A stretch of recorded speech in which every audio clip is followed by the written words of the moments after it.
नमस्कार, आप सभी का स्वागत है द हिस्ट्री यूट्यूब चैनल में और मैं हूं विकास टेकरे। एमए इतिहास तृतीय सेमेस्टर प्रश्न पत्र 2 आधुनिक भारत का इतिहास 1858 से 1975। अगर आप इस विषय के विद्यार्थी हैं और अगर आपके सिलेबस में आता है आंग्ल बर्मा संबंध तो आपको इस वीडियो को ज़रूर पूरा देखना चाहिए। आइए समझने की कोशिश करते हैं आंग्ल बर्मा युद्ध और अंग्रेज़ों और बर्मा के बीच में हुए तीनों युद्धों के बारे में हम इस वीडियो में चर्चा करेंगे। हमारी जानकारी आधुनिक भारत का इतिहास स्पेक्ट्रम की इस किताब के साथ और भी कुछ महत्वपूर्ण स्रोतों से हमने आपके लिए नोट्स कवर करने की कोशिश की है। दोस्तों यहाँ पर हम देखते हैं आंग्ल बर्मा संबंध। 19वीं सदी के आरंभ में बर्मा एक स्वतंत्र देश था और बर्मा अंग्रेजों के लिए खतरा साबित हो सकता था। इसलिए कंपनी बर्मा के प्रति कुछ अधिक ही सतर्क थी।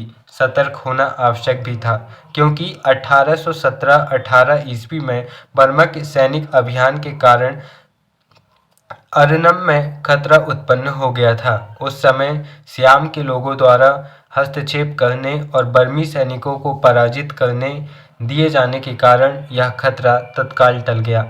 परंतु 1823 ईस्वी में बर्मियों ने कंपनी के द्वीप शाहपुरी पर आक्रमण कर असम की सीमा पर उत्पात मचाना शुरू कर दिया। यानी कि प्रारंभ में जो बर्मा था वह एक स्वतंत्र राष्ट्र था, लेकिन वहाँ पर साम्राज्य चलता था और वहाँ के जो राजा थे जब उनके मन में आता था तब वे भारत के पूर्वी क्षेत्रों पर, जिन्हें हम 7 राज्य कहते हैं, 7 सिस्टर्स कहते हैं, उन पर आक्रमण कर देते थे जो कि भारत का हिस्सा थे और जो ब्रिटिश के अधीन थे। इसलिए अंग्रेज़ों को हमेशा ये डर लगा रहता था कि कहीं ये आगे ना बढ़ जाए, क्योंकि कोई भरोसा इनका था नहीं। कभी इनके पास शक्ति ज़्यादा होती थी तो कभी कम होती थी। इसलिए अंग्रेज़ किसी न किसी बहाने बर्मा को अपने अधीन करना चाहते थे और उसकी शक्ति को कुचलना चाहते थे ताकि पूर्वी भारत में और जो चीन है वहाँ पर अंग्रेज़ अपनी सुरक्षा कर सकें। दोस्तों 1823 ईस्वी में बर्मियों ने कंपनी के द्वीप शाहपुरी पर आक्रमण कर असम की सीमा पर उत्पात मचाना शुरू कर दिया। इन परिस्थितियों में आंग्ल बर्मा युद्ध का सूत्रपात हुआ। प्रथम आंग्ल बर्मा युद्ध 1823 से 24 ईस्वी के बीच लड़ा गया और द्वितीय बर्मा युद्ध 1852 ईस्वी में लड़ा गया और अंतिम और तीसरा बर्मा युद्ध 1885 में लड़ा गया था। तीसरे बर्मा युद्ध में अंग्रेजों ने निर्णायक विजय प्राप्त की और बर्मा को अंग्रेजी राज्य का हिस्सा बना लिया। आइए दोस्तों जानते हैं बर्मा कैसे शुरुआत से आखिर तक अंग्रेजों के साथ रहा और फिर इसके बाद के संबंध हम इसमें देखते हैं। प्रथम आंग्ल बर्मा युद्ध की बात करें तो सन 1882 में ब्रह्मा जो यहाँ के राजा थे उनके सेनापति महाबुंदेला ने असम पर अधिकार जमा लिया। फिर उसने मणिपुर को भी जीत लिया। जब उसने कछार राज्यों को भी जीतना चाहा तो लॉर्ड एम हर्स्टर्ड थे, वो इस समय के गवर्नर जनरल थे, उन्होंने इसका विरोध किया और इस प्रकार बर्मा सरकार तथा अंग्रेजों के बीच प्रथम अनबन शुरू हो गई। आवा सरकार द्वारा शाहपुरी द्वीप पर कब्जा कर लिया गया और बर्मा के विरोध करने पर 24 फरवरी 1824 को उसके विरुद्ध युद्ध की घोषणा कर दी गई और यह प्रथम आंग्ल बर्मा युद्ध की शुरुआत थी। आक्रमण के लिए अंग्रेजों ने दो तरफ से सेनाएं भेजी। पहली सेना उत्तर पूर्व के स्थल मार्ग से तथा दूसरी सेना जनरल सर आर्चीबोल्ड कैंपबेल के नेतृत्व में समुद्री मार्ग से भेजी गई। बर्मी सेनापति महाबुंदेला ने चटगांव के निकट रामू नामक स्थान पर अंग्रेजों की एक सेना को परास्त कर दिया, किंतु दूसरी ओर 11 मई 1824 ईस्वी को अंग्रेजों ने रंगून पर अधिकार कर लिया। 1825 ईस्वी में अंग्रेजों ने असम को भी जीत लिया और इसी समय जो रंगून के सेनापति थे महाबुंदेला, अंग्रेजी सेना से लड़ते हुए उनकी मृत्यु हो गई। कैंपबेल ने 3 हफ्ते पश्चात नीचे से प्रोम पर अधिकार कर लिया। प्रोम हो या फिर ये सभी जो थे ये बर्मा यानी कि आज के म्यांमार के उस समय के क्षेत्रों के नाम हैं।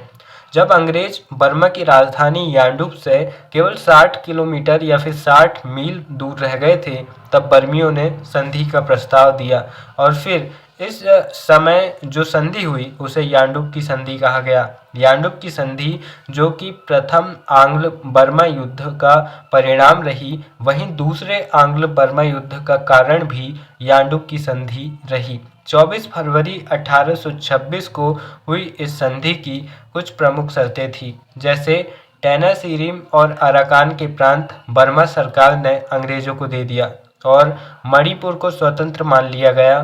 तीसरा, उसने असम व कछार राज्यों से अपने अधिकार को छोड़ दिया। किसने? जो बर्मा के राजा थे उन्होंने।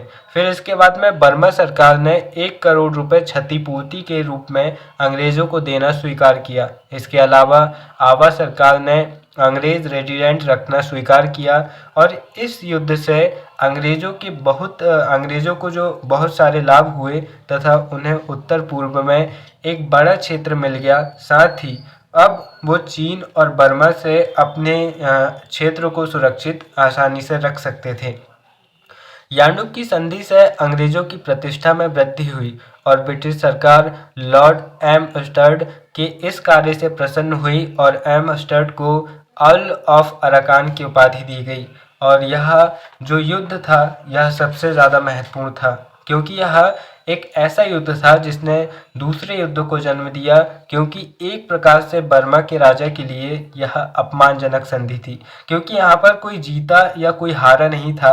हालांकि अंग्रेज जीतने वाले थे और जब संधि हुई तब भी दोनों की स्थिति काफ़ी मजबूत थी, लेकिन इसमें जो पूरा नुकसान उठाना पड़ा वह बर्मा के राजा को उठाना पड़ा। फिर यहाँ पर हम देखते हैं द्वितीय आंग्ल बर्मा युद्ध। यांडुप की संधि से प्रथम बर्मा युद्ध की समाप्ति हुई थी, किंतु बर्मा के नए शासक ने इस संधि की शर्तों को अपमानजनक मानते हुए उसके पालन से इनकार कर दिया। इस बीच जनवरी 1848 ईस्वी में लॉर्ड डलहौजी गवर्नर जनरल बनकर भारत आया। डलहौजी ने सभी यूरोपीय देशों को बर्मा से अलग रखने की नीति अपनाई और किसी भी प्रकार से बर्मा पर अंग्रेजी आधिपत्य करने का दृढ़ निश्चय किया। फिर बर्मा के अंग्रेजी व्यापारियों ने भी यह शिकायतें शुरू कर दी कि उन्हें वहां पर समस्याएं हो रही हैं। इस आधार पर डलहौजी ने यह आरोप लगाया कि बर्मा द्वारा यांडुप की संधि का उल्लंघन किया जा रहा है और उसने बर्मा के शासक के पास अंग्रेजी व्यापारियों की क्षतिपूर्ति के लिए आवेदन पत्र भेजा।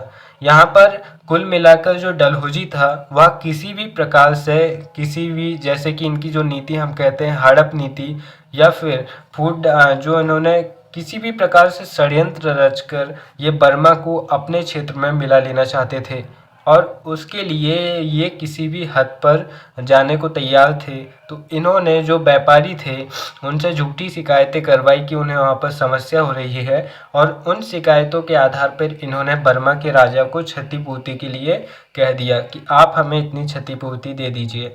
बर्मा के नए शासक, जिनका नाम धारावादी था, उन्होंने डलहौजी के प्रस्ताव को तो अस्वीकृत कर ही दिया, राजधानी में स्थापित ब्रिटिश रेजिडेंटों को भी बर्मा छोड़ने के लिए कहा गया। इससे डलहौजी और बहुत ज़्यादा परेशान हो गया और उसे बहुत ज़्यादा गुस्सा आया और उसने अपनी सभी मांगों को मनवाने के लिए जल सेना के प्रमुख अधिकारी लैम्बर्ट को 3 विशाल युद्धपोतों के साथ रंगून भेजा। ये थोड़ी अजीब बात थी, क्योंकि यहाँ पर सिर्फ शर्तों को मनवाने के लिए या फिर यहाँ पर मात्र बातचीत करने के लिए इन्होंने 3 युद्धपोत भेज दिए थे।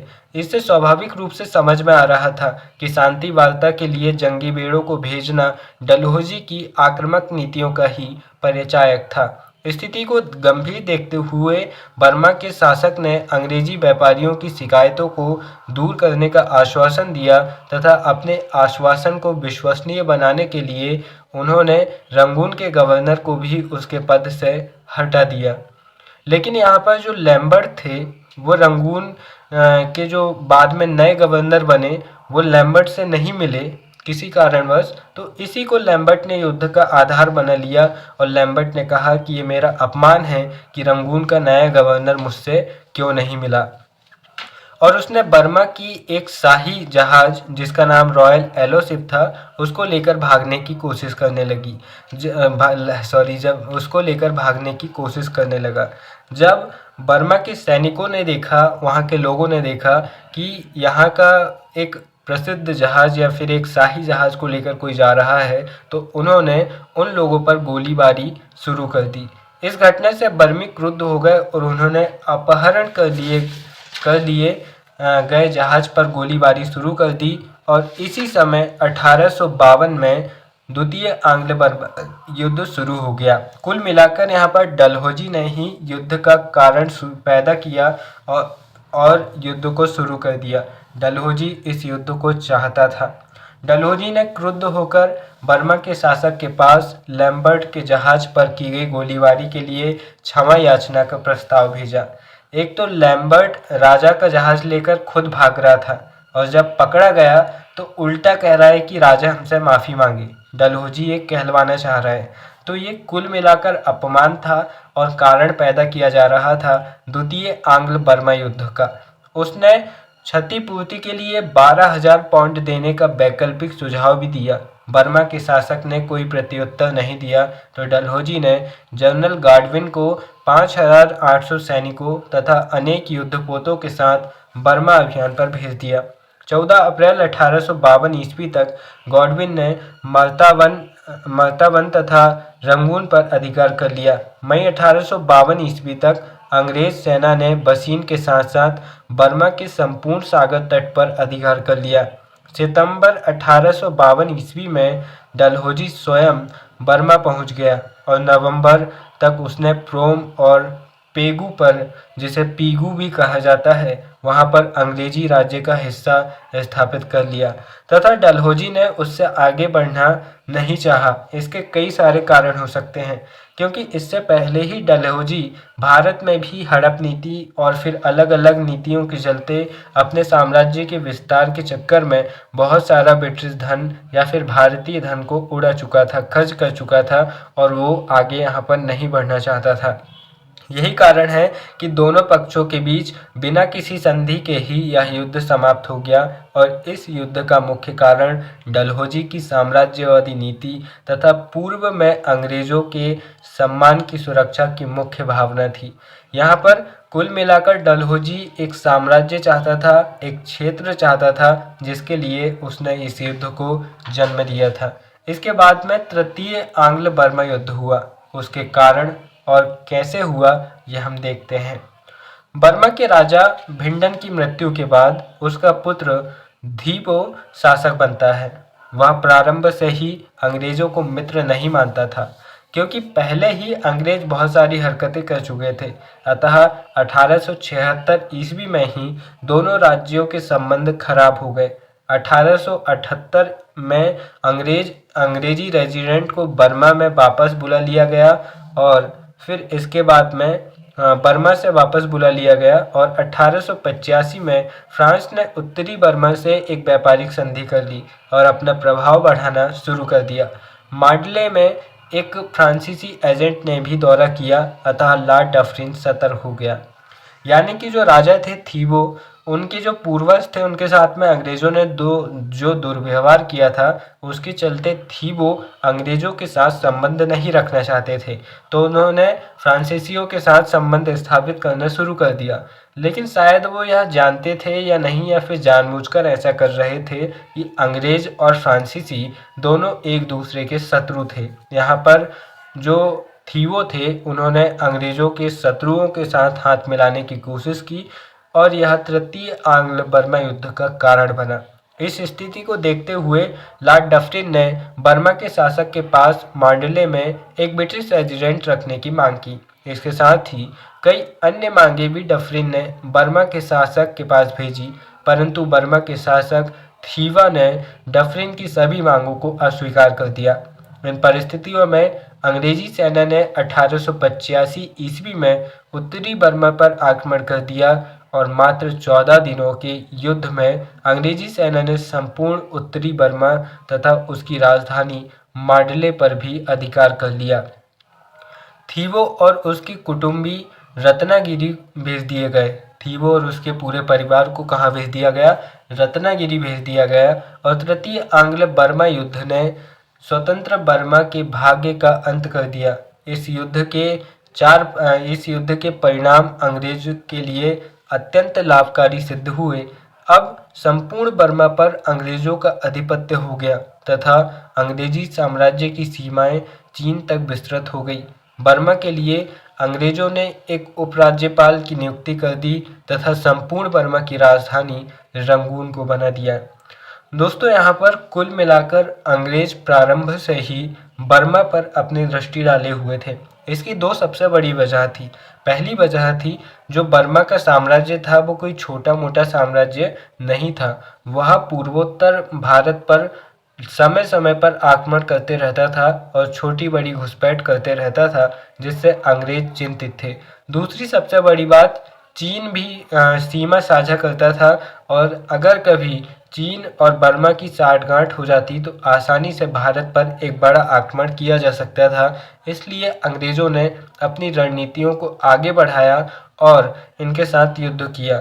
और युद्ध में यहाँ पर हम डलहौजी की भी नीतियों को देख सकते हैं, जहाँ उनकी साम्राज्यवादी नीतियाँ रही। वहीं हम थीवों को भी देख सकते हैं, जो अपने पूर्व के शासकों के साथ हुए अपमान का बदला लेने के लिए उसने अंग्रेज़ों से संबंध तोड़कर उनके दुश्मन फ्रांसीसियों के साथ संबंध स्थापित करने की कोशिश कर ली। दोस्तों, यहाँ पर इस पूरे युद्ध को आप आसानी से समझने के लिए केवल दो चीज़ें कर सकते हैं। पहला तो तीनों युद्धों की डेट आपको याद रहनी चाहिए और दूसरी बात, एकमात्र संधि यहाँ पर तीनों युद्धों में हमें देखने को मिलती है, वो है यांडूब की संधि। वो भी प्रथम आंग्ल बर्मा युद्ध में हुई थी, इसलिए आप उसे आसानी से याद कर सकते हैं। आपको केवल फैक्ट याद करने हैं और फैक्ट के आधार पर आप अपने उत्तर को 5 नंबर में लिखकर आ सकते हैं। आपको ये पता होना चाहिए कि प्रथम आंग्ल बर्मा युद्ध कब हुआ था और किन कारणों से हुआ था, और इस समय अंग्रेज़ों का सेनापति, अंग्रेज़ों का गवर्नर जनरल और इसी तरह बर्मा का सेनापति और वहाँ का राजा कौन था। इसी तरह आपको तीनों युद्धों की डेट और किन किन के मध्य हुआ था, ये जानकारी इस उत्तर से कलेक्ट करनी है और इन फैक्ट के आधार पर आपको अपना उत्तर लिख कर आना है। और साथ ही आप इस वीडियो को 1 से 2 बार देख लेंगे तो इस स्टोरी को आप अच्छे से समझ पाएंगे। इसे कहानी की तरह आप याद कर पाएंगे, जिसे आप आसानी से अपने उत्तर में लिख सकते हैं। दोस्तों, मुझे उम्मीद है कि ये वीडियो आपको पसंद आया होगा। समय बहुत कम है मेरे पास में, इसीलिए मैं इस वीडियो को काफ़ी तेज़ी से बना रहा था। राइटिंग थोड़ी ज़्यादा अच्छी नहीं है, इसलिए उम्मीद है कि आप मैनेज कर पाएंगे। और वीडियो के अंत में बस इतना ही कहना चाहूँगा, सुंदर पिचाई कहते हैं, एक लीडर सिर्फ अपनी सफलताएं नहीं देखता बल्कि दूसरों की सफलता पर भी ध्यान देता है। लीडर वो नहीं होता जो लाइन में सबसे आगे खड़ा होता है। लीडर वो भी नहीं होता जिसकी गाड़ी में लिखा होता है फलानी पार्टी के अध्यक्ष महोदय। लीडर वो होता है जो लोगों की समय पर मदद करता है। लीडर वो होता है जो उनके लिए काम आता है और लीडर वो होता है जो सामने वाले को एहसास कराता है कि तुम में भी एक लीडर है। फिर मिलेंगे हम और आप अगले किसी और वीडियो में। तब तक के लिए नमस्कार। जय हिंद।